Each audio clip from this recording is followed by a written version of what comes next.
Друзья, я нахожусь на первой в мире лосеферме, которая была основана 72 года назад, после Второй мировой войны. И сегодня мы вам покажем это чудо-место, где живут наши лоси, где их можно потрогать, покормить, пофотографироваться с ними и просто стать милее и добрее, как и они.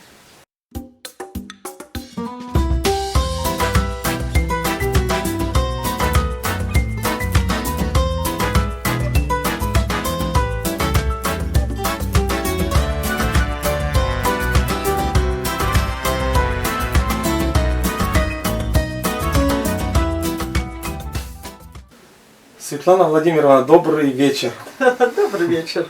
Очень рады, что вы нас приняли так душевно здесь. И просто я горжусь, что вы 46 лет уже трудитесь на лосе-ферме. Это, кстати, первая лосе-ферма в мире, да? Да, первая в мире лосе-ферма по домашнему. Ну вот так получилось, так жизнь сложилась, как говорится, что я, в принципе, собиралась поступать, учиться на медика. Но в 8 классе я дала списать парнишке, и нам поставили по трояку. Короче, за то, что вы дали списать. Да, за то, что я дала списать, а я училась очень хорошо. Меня вот это обидело, а до этого, я говорю, вот с 5 класса буквально, я стала работать на лосеферме, потому что лосей было много, лосят было много. Нужен был уход за лосятами, надо было помогать пасти лосят. Работа тяжелая, сразу скажу, тяжелая, потому что надо было лосят, ну, буквально пасти, чтобы землю не ели, не разбегались. И приходила в 5 утра на работу, уходила в 11 вечера. И это вот с 5 класса каждое лето. И когда я получила трояк по математике, значит, экзамен, я решила сразу же, что я не буду работать с людьми, я лучше буду работать с животными, потому что если ты животным даешь добро, то они тебе платят в 2-3 раза, а то и больше добром, любовью. А это никакие деньги не стоит, как говорится. А люди могут ответить злом на добро, да? Да, в том-то и дело, что животное, даже если ты когда-то и обидишь, но обижать, в принципе, без причины, это не мое совершенно, наказывать или что. А животное тоже обижается, но оно прощает потом, оно тебя не накажет словами, оно тебе не наговорит плохих слов. А если ты его опять приголубишь, опять пожалеешь, опять покормишь и будешь любить, то это друзья отзываются тем же хорошим отношением к тебе. Вот одна моя хорошая знакомая говорит, что Артур, вот чем больше я узнаю людей, тем больше начинаю любить животных. И да. У нее там собаки, да. Кошки. Вот вы да. С этим согласны, нет? Да. Да, я полностью согласна, потому что от человека ты можешь получить и ни за что, и оскорбления, и незаслуженные совершенно. Животные тебя не обидят ни за что. Если ты причинишь какую-то боль животным, то те уже иной раз могут и запомнить, где-то там тебе что-то припомнить. Это как есть медведи-подранки, их ранили один раз, да, человек ранил, да. А они потом злые на людей становятся, да, получается? Но лоси не злопамятные, они лоси просто да. Это самое избирательное, вот у них есть такая любовь, они могут, какая-то там лосиха привязаться очень сильно к доярке. И вот именно к одной доярке, и потом он будет отгонять других доярок, это вот есть у них. Или вот как это же вот Верочка. Мы же с Наташкой вместе ее поили, выпаивали. И она вот одно время только признавала Наташку и отгоняла от Наташки. А сейчас вот более-менее себя спокойно ведет. Нет, животные это душа, это добро, это тепло, это ну, этим живешь просто-напросто. И переживаешь точно так же, как за детей, за них. Я так вообще по-страшному, это для меня начинается.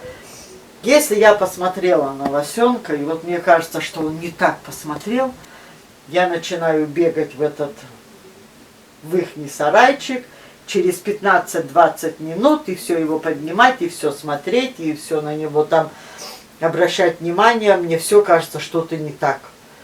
Но иногда ты ошибаешься, иногда бывает, что и ты просто очень рано заметил то, что с ним что-то неладно.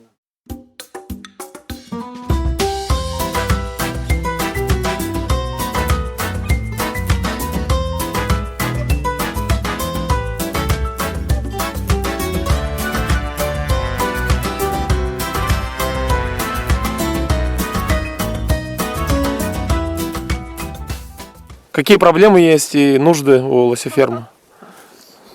Ну что, на сегодняшний день мы действуем как объект туризма.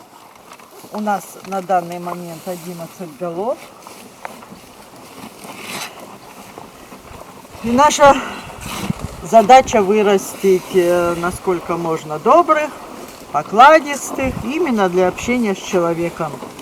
Говорю, приехали, потрогали, погладили, улыбнулись, глазки засветились, а значит мы здесь день находимся недаром. Вот. И действуем еще с какой целью? Вот у нас за все существование лосефермы было, значит, на ферме пожило более 650 животных, и более 60% из них погибли именно от рук человека. Это только то, что мы знаем. Доверчивы за своей доверчивости, из-за того, что они не боятся человека, выходят к людям, выходят за лаской, выходят за куском хлеба, это когда выходят из загонов, и гибнут, уезжают, говорю, как правило, в багажнике. Так вот, пускай, говорю, одного из так, кто у нас побывал, что-то в мозгах щелкнет, что хоть капельку надо сохранять то, что еще есть. Значит, мы день здесь находились недаром. Вот. Из проблем что? Из проблем нам нужен обязательно новый загон на новой территории, потому что естественная кормовая база в загонах, которые у нас есть, фактически равна нулю.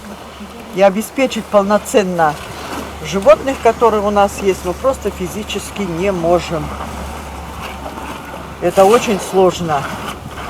Им на каждого взрослого надо до 30, а то и более килограмм веточных кормов в сутки.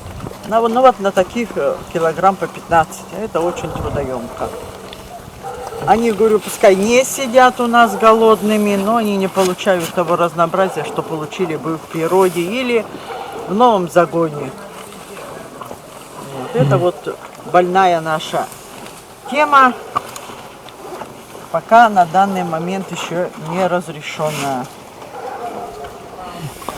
А вот если, например, человек захотел к вам приехать, гость, турист, что ему можно привезти для лосей? Какие гостинцы?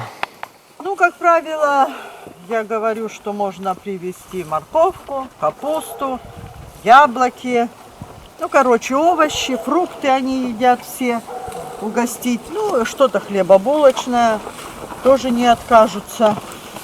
Понятно, что мы это все строго контролируем. Потому что надо, чтобы они сначала наелись основного корма, естественного волю, а потом уже можно побольше и угостить. Какой у них характер вообще у лосей?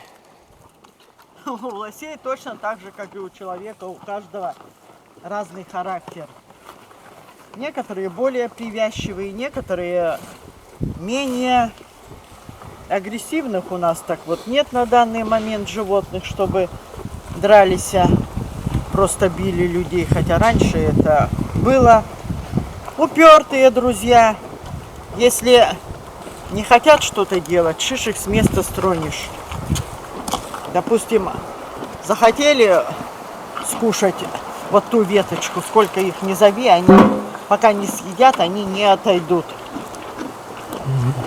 Или, допустим, если не хотят выйти к человеку, они будут рядом где-нибудь лежать под елками и точно так же не встанут, пока на них не наткнешься.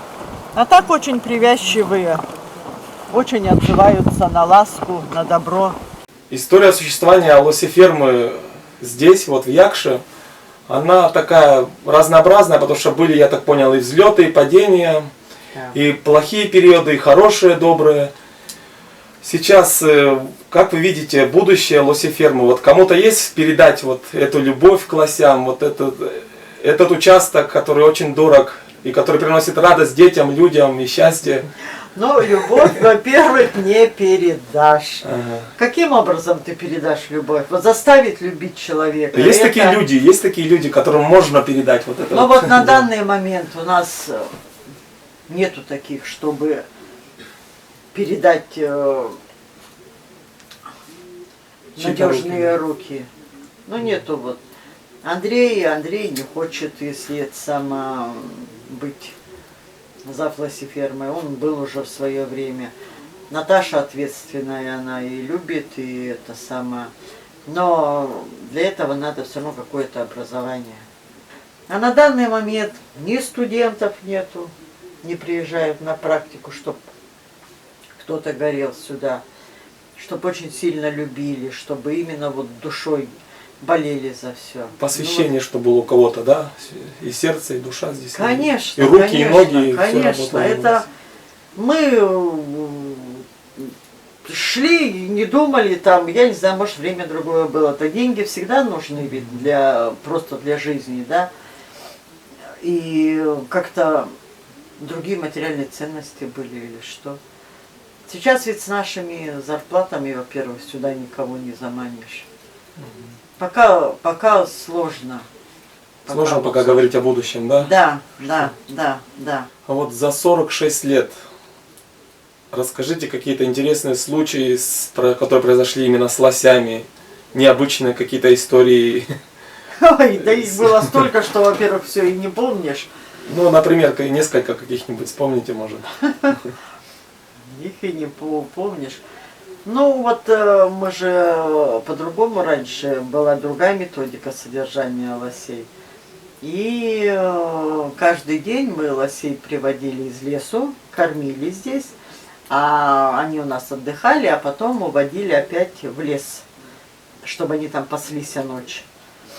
И водили как, значит, впереди, допустим, идет человек, потом идут лоси, а сзади еще подгоняет.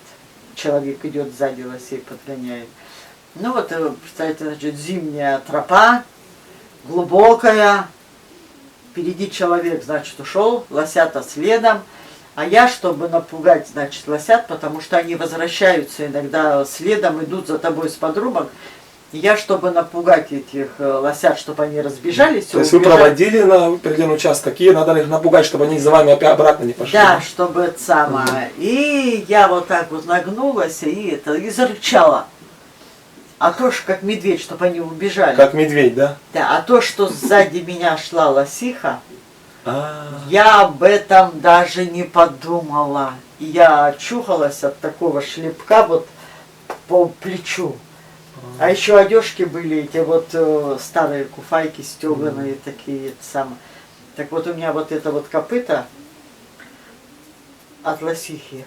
Как печать? Так как печать через вот эту вот одежду очень долго красовалась. Это вот что? Это передними ногами она у вас, да? Она стала на задние ноги, и передними ногами меня это сама, потому что я оборачиваюсь, она меня шлепнула и стоит вся как это шерсть дыба, потому что она сама напугалась. Ну-ка, они так себя и будут вот вести. Ты там зайди сейчас к маленьким, да хоть большим, и стань зарычи, и ты посмотришь, что из этого получится. Инструкция по общению с лосями. Нельзя делать вот так. Либо вы получите сразу вот так. Нельзя подходить сзади тихо, потому что вы получите вот так. У лосей срабатывает инстинкт защиты.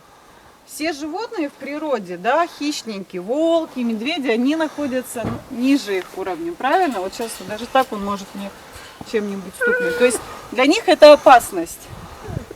Они воспринимают, что это либо медведь, волк, либо, ну, то есть какой-то хищник. Кто работает на лосферме, всегда получали от домашних лосей так или иначе тумака, так сказать. Из-за чего? Ну, по разным причинам. Смена одежды. Чуть отвлекся, не уследил. Лось непредсказуем все-таки. А ты сам получал от лосей?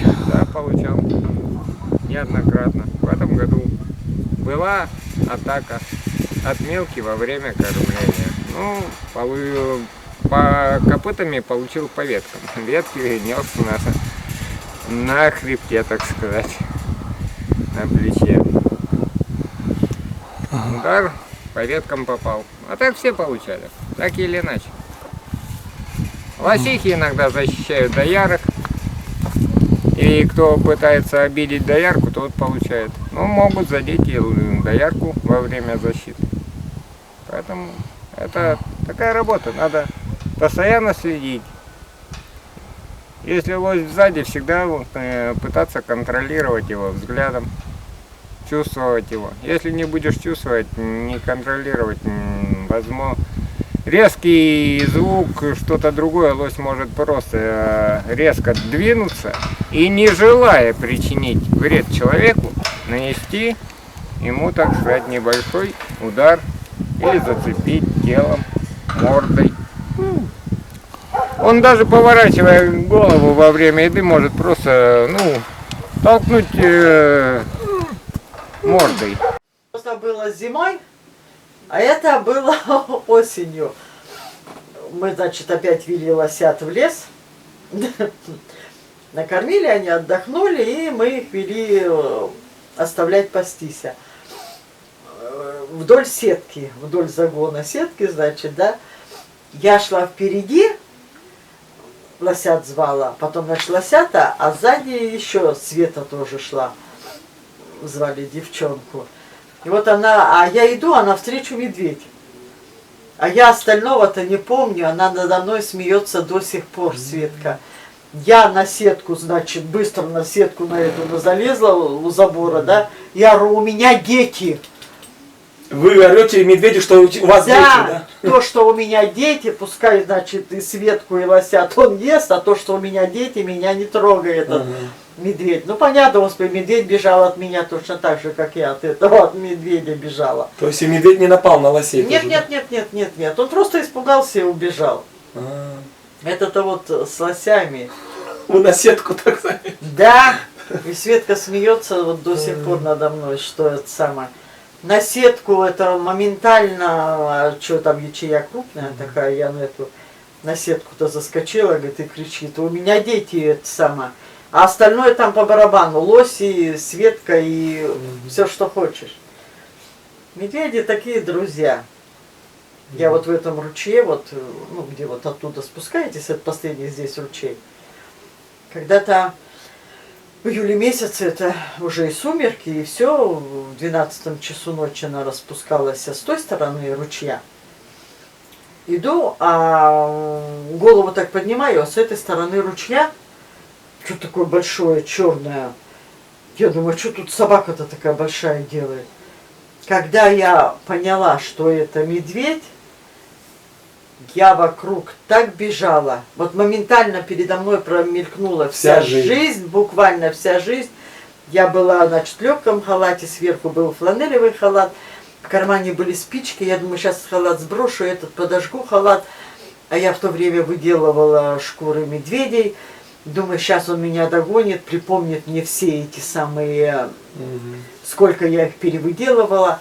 И я очнулась только вот здесь вот уже в ручье, настоящий-то вот такой в себя стало приходить. Вот потом мне тут стало уже по-настоящему это страшно. А когда на следующий день посмотрели, так мы с медведем обнаружили друг друга в одно и то же время. Он побежал, так бежал от меня, что лапами выбил этот самый землю, бежал в сторону, точно так же, как и от него там ломилась. С медведями-то это вот частенько. Они тоже пугаются, да? Пугаются, конечно, не хуже человека. А какие встречи были медведей и лосей? Какие-то были, нет, такие встречи? Ну вот встреча у нас вот в этом загоне, это вот 13 лет назад, вот в этом загоне, где лосихи сейчас, в июне, в мае месяце, значит, Это числа на 4-го, 5-го или... Не 5-го только. Отелилась лосиха, и ночью зашла медведица с 2 пестунами. Лосиху прижали там у сетки, у речки к сетке. Сетка была другая, прочная такая. Вот они лосиху задавили, а лосиха отводила от лосенка их. И вот они лосиху задавили, лосенка мы нашли, вырастили. Медвежат убили тут сразу же, этих годовалых, в загоне. Мы бы их не тронули, если бы это где-то было. То, что они напакостили На территории, в нашем загоне, это пришлось это сделать. А медведица убежала. Медведица убежала, так она потом где-то в течение недели, наверное, Приходила.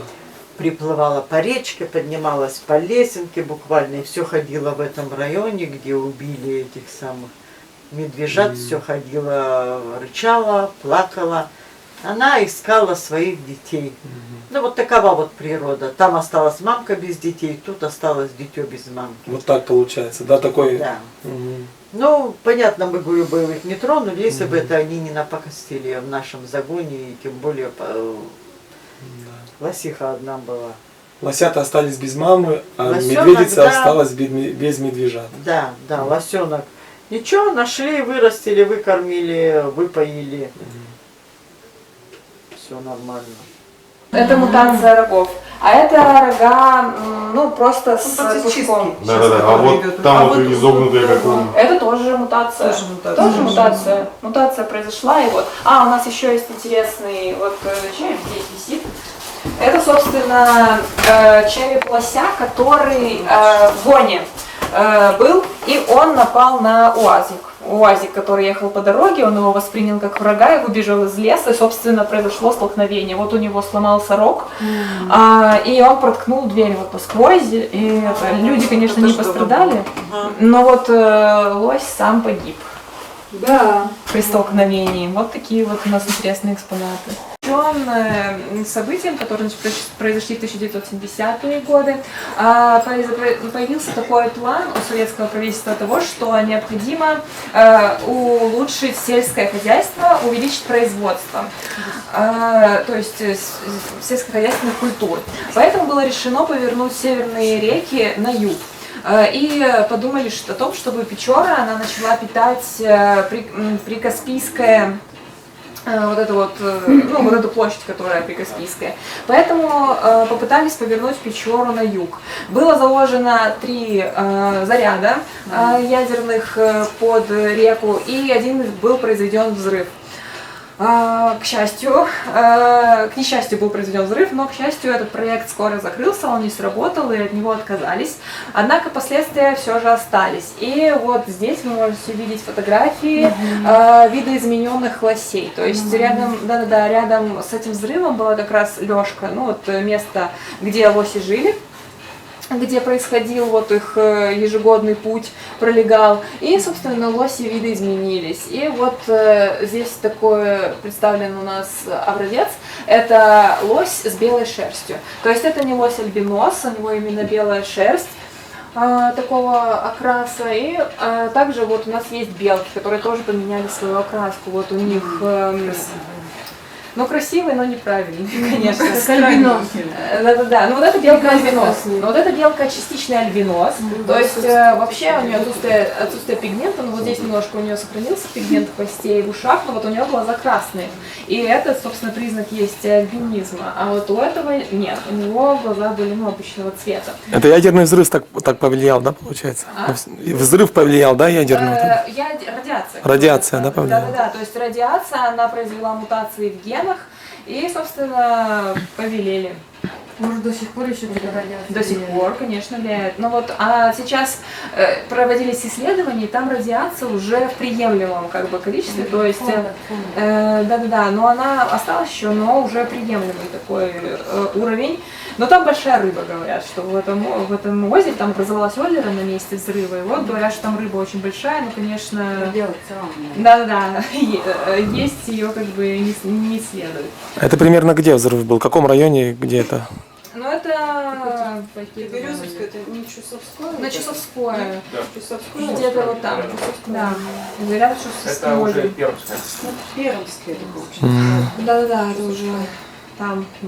В общем, вот, допустим, окрас у белки обычный шоколадный, а вот такие они с полосочками, самые разные. Говорят даже, что здесь у нас дети светлее, чем... Ну, вот в деревне дети тоже светлее, чем остальные. Ну да ладно, это уже может просто додумка, так сказать. Ну ладно. Давайте посмотрим. А как вы даете имена лосям? Пока велась вот научная работа, это до конца 90-х годов где-то, значит, научная работа велась. Тогда мы давали имена на первую букву клички матери. И у нас мы дошли до того, что у нас или все на А, или все на Б, а тем более научная работа свернута, и нам это не стало нужным. А сейчас мы просто даем то, что нам По душе. по душе, да. На сегодняшний день перечислите, какие имена, я некоторые забыл. Есть Дон, который Так, самец из Дона. Донушка, да, это вот мы его зовем Донушка, Бурый. Дона. Это значит самая старшая сейчас Гадя, ей вот 11 лет. Потом Фенька, Машка, Куля, Любава, Дон, Вера, Милка. Верочка, Милка. Бурый. И, значит, Бурый, Юля и Печора, две сестрички. И с Машкой гуляет Дон сейчас. Дон, да, Дон вот уже 4-е сутки не появляются к кормушкам, а он к Машке приставал уже больше недели назад. Но она тогда еще это не готова, видно, была. А тут вот смылись оба, ну, говорю, Андрей обошел загон целый, так что это самое. Но у них сейчас любовь.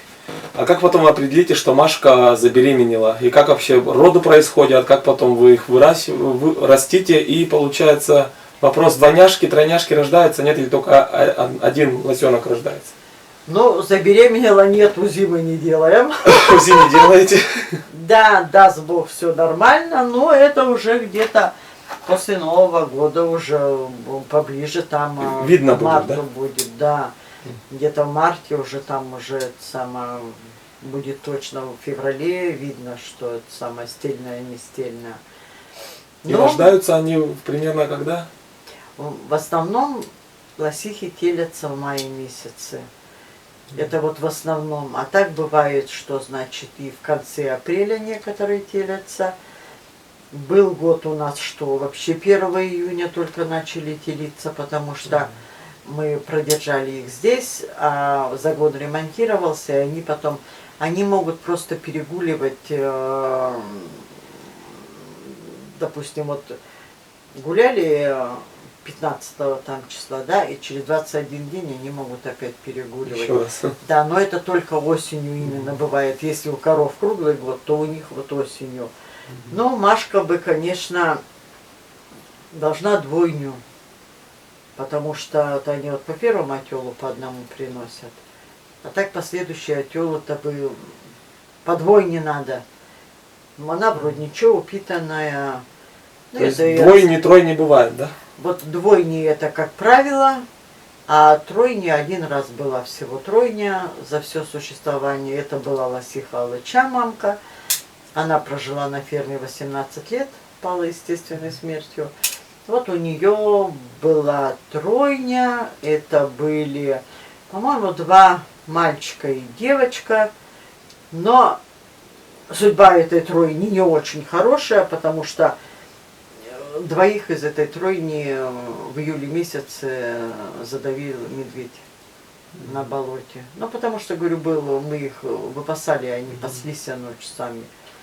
А вот в южных районах Коми там тройни довольно-таки частые.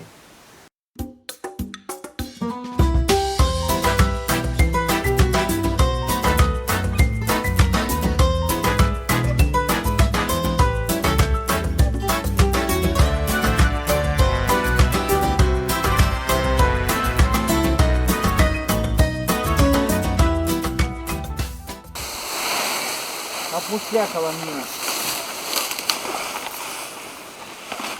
Они до того зимой привыкают, что вот если машина проезжает мимо, они уже все у калитки.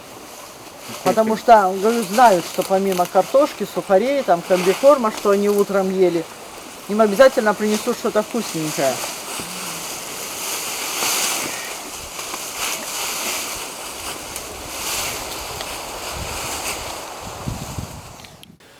А вот сколько лосиферм таких приличных, которые практикующихся и таких, которые уже много лет действуют по России, примерно сколько их? Ну вот наша и Костромская. Основные, вот наша и Костромская, да? Да, да, и Костромская. Мы в свое время продавали 17 животных в Горьковскую область. Нижегородскую туда, да? Тогда еще Горьковская была. Ага. Да, причем там ферму открывал Гриб Петр. Он тоже лосевод, он в Костромской лосеферме работал с опытом. Но там что-то не получилось, а там ферма это не действует. Если человек захочет на энтузиазме завести лосиферму мини такую, хотя бы начать, что ему надо знать? Чтобы иллюзий не было таких, что не было иллюзий, что вот я лосенка куплю, и у меня будет лосиферма, и все будет хорошо, у меня получится. Звонят люди и хотят купить лося. Спрашивают, вы продаете лосят? Мы продаем, когда у нас есть лишнее, когда нам не надо, мы продаем. И я начинаю им сразу описывать все прелести будущего Хозяйство. этого хозяйства. Я им говорю, хотите проблемы? Мы вам без проблем лося продадим. Только прежде чем вы его купите, вам надо обязательно построить загон для него. С большим масштабной территорией, да, такой? Построить загон даже, пускай просто для передержки, да, но чтобы этот загон был хотя бы там 2 гектара, 1,5 гектара, чтобы ему было где двигаться. Для начала. Да. Сетка минимум 3 метра высотой, потому что 2 с копейками лоси берут только в путь. Построите в этот загон, говорю. Значит, то, что будет в этом загоне, он у вас очень быстро скушает. Вам придется заготавливать корма возить. А кормов надо будет очень много, это, я имею в виду естественные корма, там ветки. Возить придется очень много. Где вы это брать будете, это тоже ваша проблема, потому что вам надо будет их покупать. Это будет все накладно. Если, говорю, вы купите девочку, в определенный момент, когда станет половозрелая эта девочка, к ней придет обязательно мальчик. Если в окружающей среде, значит, где вы живете, да? Среди леса, тайги, да? Да, Всё равно есть лоси, значит, к этой девочке обязательно придет мальчик. по запаху. Придет мальчик, а если вы в густонаселенном районе, это очень опасно, и будете вы бежать с этой девочкой и с этим мальчиком, будет куча проблем. Если вы не построите загона, а если вы купите мальчика, значит, да, полноценным мальчика вы тоже держать не будете. Его надо будет кастрировать, потому что во время гона он точно так же станет агрессивным, разнесет все и будет опасен для окружающих. А если вы его кастрируете, это будет та же самая обыкновенная лосиха. Бесплодная. И бесплодная, и без рогов, и без всего, и ничего вы там не увидите. Так что прежде чем завести лося, мини-ферму там или что, сначала вы далеко вперед подумайте о кормовой базе, чем вы будете кормить, как вы будете кормить, на какой территории вы их будете держать. Ни в коем случае не на маленькой территории, им надо обязательно двигаться, обязательно. И это будет вам очень дорого стоить, если надолго планировать. Я людям сразу говорю, если у вас есть полпланеты в аренде, пожалуйста, разводите лосиферму и кормите, и без проблем вы там их выращиваете, и все. Потому что, горький опыт – это тоже опыт. Потому что вот у нас сейчас так очень сложно с этими, с кормовой естественной базой.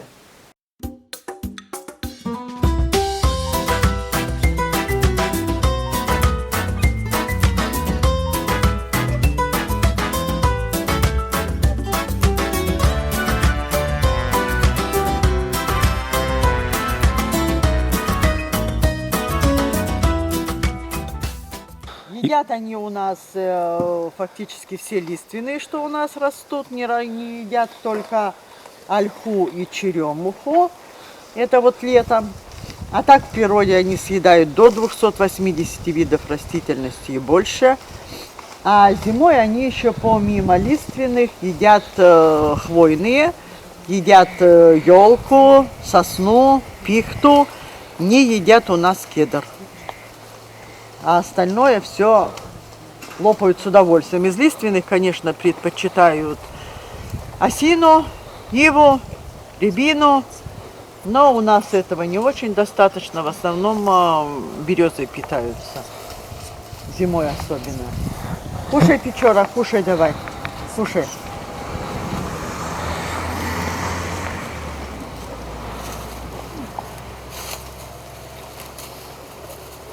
Любят очень иван-чай летом, когда он растет. У них нет меры насыщения. Нету? Они будут кушать столько, сколько им будешь давать. И поэтому мы вот очень строго это контролируем. Были случаи, что обкармливали, и потом приходится их долго откачивать. Ты хоть не подавись, нахапал-то. Печорочка, иди. И приезжают люди, получают кучу положительных эмоций, люди радуются, там в загоне вот такой стоит визг, писк. Уже это стоит того, чтобы Держать. работать, чтобы содержать, да, чтобы людей радовать. Иной раз говорю, видишь, вот просто приехала семья, да, и мужчине по барабану. Ну, привез семью и привез. Вот заходят в загон, оттуда выходят совершенно другие люди, вот после общения. Иной раз мужики клянутся, что они больше лосей не стреляют. Я им говорю, ребята, охота была, охота есть, охота будет, это все естественно. Но когда, говорю, вы стреляете наших, это не охота. Когда доверчивые лоси подходят, да, уже. Да, это убийство, это варварство, это я не знаю, как это назвать. Это не охота. Настоящие охотники, вон, пускай побегают и поохотятся. Да. А когда вот из-за своей доверчивости они и гибнут у нас.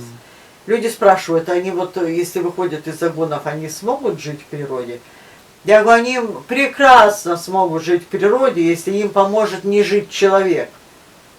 Если человек не будет стрелять таких доверчивых. Конечно, конечно, конечно. Давай, шуруй. Шуруй, говорю тебе. Шуруй, давай. Давай. Верунчик, иди заходи. Иди давай, иди.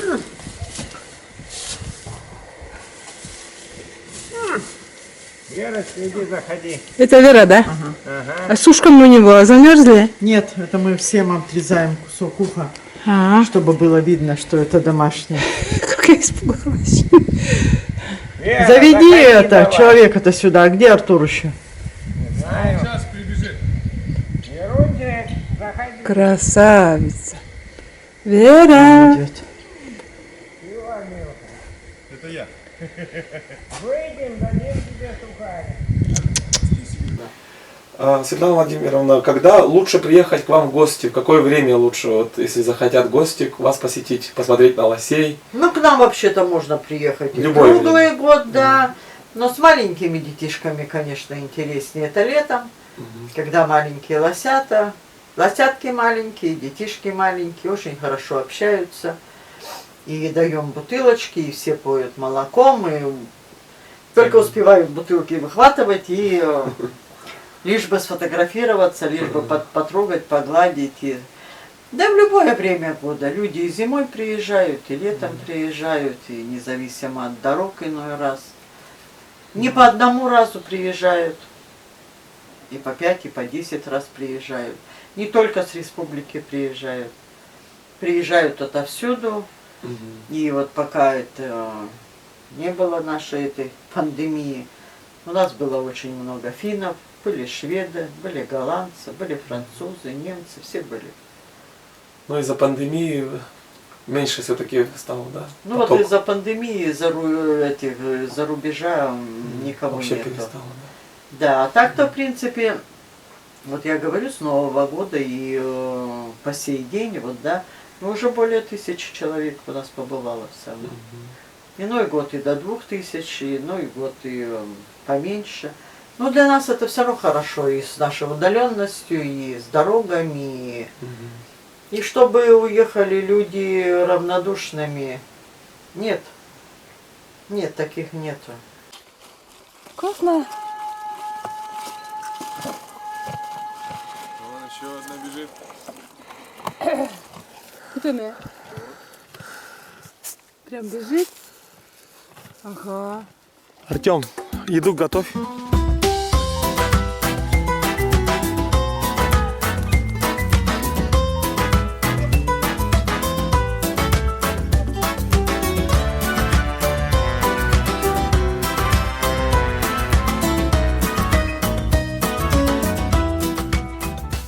Почему, Гриша, с лосями важно общение иметь? Ну, это все равно, что живой человек. Надо с ними общаться. Через общение происходит контакт. Лось очень восприимчив к этому. Ну, как и любое другое животное. Люди же общаются с собаками, с кошками. Это то же самое. С ним надо общаться. Чаник, рада. Чаник, чаник, синяя сада, не беги к пелья сада. Красавец, ой, мечаник, мусаник, ой, да, где ваши? Валя. Ай, красавец, красавец. Шай, на, шай. На, шай. Шай, да, шай. А вот расскажите, есть ли легенды, связанные с лосем какие-то? Ой, да легенд много же Какие-то. всяких, наверное, я их... Раньше лось был на 6 ногах. Ну и вот быстрый какой-то там охотник. Догонял, догнал, 2 ноги отрубил. Теперь с тех пор лось на 4 ногах. Так, конечно, надо любить, надо болеть душой. Тогда ты на своем месте. А так, Пришел, уехал или там? так временные, просто какое-то время перетерпеть, где-то там пережить, чтобы пока найдется работа получше. Это, конечно, не наши люди, но иной раз приходится и таких брать, потому что ну просто производственная необходимость. Необходимость, да. Спасибо за беседу, Светлана Владимировна. Спасибо, что вы оперативно так приехали за лосенком маленьким в дом. И сейчас его вырастили. Да, Донах, это вспоминается очень, очень светло об этом.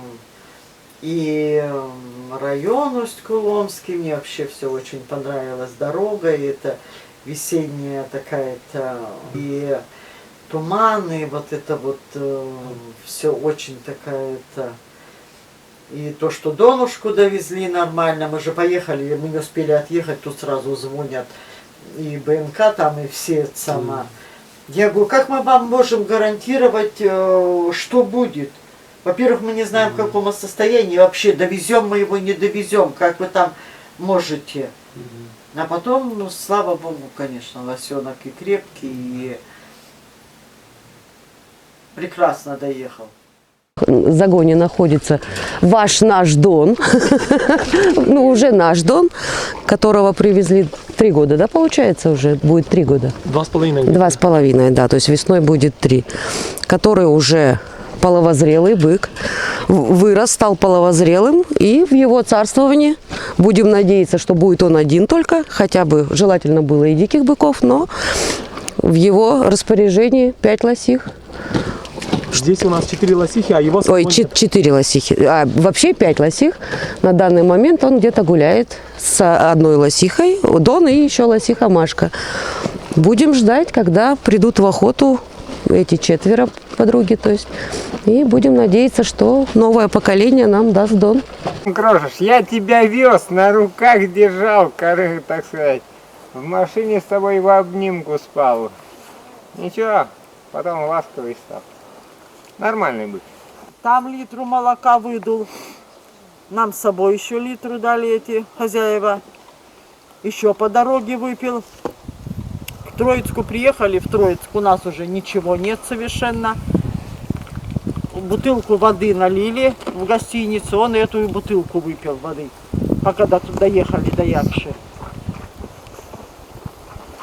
А потом, говорю, он просто не хотел пить со всеми вместе первое время. У каждого лося, говорите, свой характер. А какой характер был у Дона? И какой сейчас у него характер? Какой положено быть, какой характер у самца во время гона. Сейчас он будет и агрессивный, и это самое. Дам своих будет защищать, нас отгонять будет. А так все-таки, когда привезли, он чувствовался, что он от мамки получил свои навыки уже. Он одновременно чуть-чуть пугался и был агрессивный. Не то, что прям на всех бросался, но избирательно получали от него то один, то второй.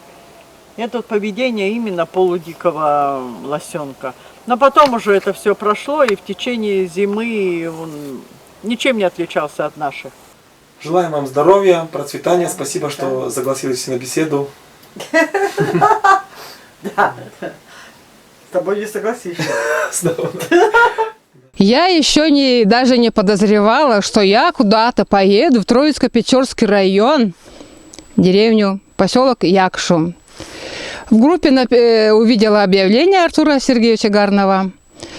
Набирает пассажиров в эту поездку. Решила позвонить ему. Он был недоступен. Я потом думала, наверное, придется отказаться от этой затеи. Позвонила 3-й раз, и он взял трубку. Я говорю: Артур, возьмите меня, пожалуйста, я давно мечтаю туда попасть. А он говорит: ждите нас через полчаса. И вот у меня в распоряжении было полчаса собраться. Я бегом. Одно, третье, другое, сумку схватила, они зашли, попили чаю, и мы поехали в это удивительное путешествие. Чему я бесконечно рада, как я бесконечно благодарна Артуру и Артему. Значит, сели, поехали. Дорога, так сказать, осень распутится, можно сказать. Но мы ехали, доехали. Что больше всего понравилось вам там, на лосеферме? Больше всего понравились там люди душевные, гостеприимные, радушные. И, конечно же, жители. Ради чего туда мы поехали? Это лоси. Такие они загадочные, важные, вальяжные, красивые, стройные. Я сразу была покорена. И мой ум, и разум, и сердце. Мы их, конечно, погладили, говорили им ласковые слова, обнимали, кормили вместе. Все были довольны, и лоси, и мы. Потом на следующий день решили остаться, так как нам там очень понравилось. Переходили на другую речку Печоры. Печору увидели в первый раз. Она такая могущественная, величавая.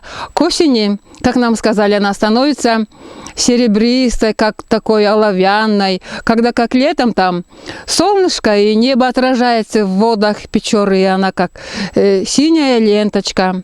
Музей нам понравилось. Все нам рассказала девушка Елизавета. Основательно, так корректно. И мы такую там тоже взяли информацию, исчерпали для себя и для работы своей, пригодится по краеведению. Все было очень интересно. Очень интересные экспонаты. В общем, очень большие молодцы все. Я думаю, эта поездка в нашей памяти останется на всю нашу жизнь.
И дождями смыт оленя след. Только знаю, он ко мне